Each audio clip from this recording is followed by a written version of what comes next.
Did you ever have a beloved pet that was ill at the end of its battle with cancer? You probably took it to the vet where they had it humanely euthanized. You ended unnecessary suffering. Wouldn't you like to do that for your family? For a loved one? You know they're not going to get better. They're suffering. They're in pain. After some extensive research in the topic, I have prepared to tell you about being for the right to die. I believe we should get to choose when we've had enough at the end of a terminal illness, for ourselves and for our loved ones. This doesn't mean you lack compassion. It's actually quite the opposite. As Americans, we live our lives to be free. We should also get to choose to die free, the way we want to. Choosing when you get to die at the end of your illness. Those with terminal illness like cancer or Alzheimer's, they have no quality of life at the end. Cancer patients are on all kinds of pain medications that just barely take the edge off of that for them. Alzheimer's patients not only forget their family, they forget some of their body functions. They lose that. They're suffering. They're at the mercy of other people. Why not end that suffering for them? And this isn't just a Kevorkian suicide. States an article by Paul Newman, there are two types of human euthanasia. Passive, such as not prolonging a life of someone on a ventilator or other medical equipment, or active, when medication is prescribed at an overdose level. Making the decision to end your life instead of letting a terminal illness play its way out is not a decision that's made alone.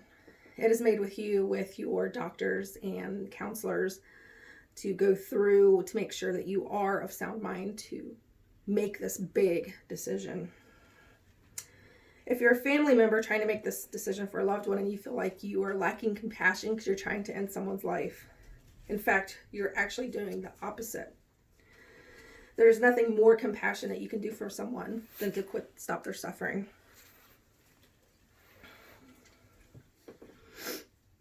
And it's not just about compassion either. It's also about our freedom. We are told as Americans that we are free to live the way we want, to a point. So why can't we be free to choose the way we die? Freedom to live and choose the way you die. All the American... Sorry, I already said that. It's also more than about choosing what's right and wrong.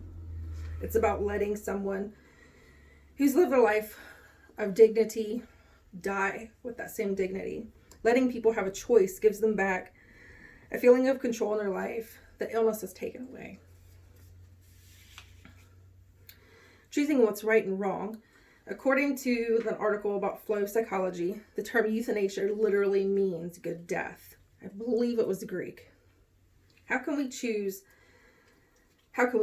that the choice is wrong when it literally means good death? Well, in my opinion, it isn't.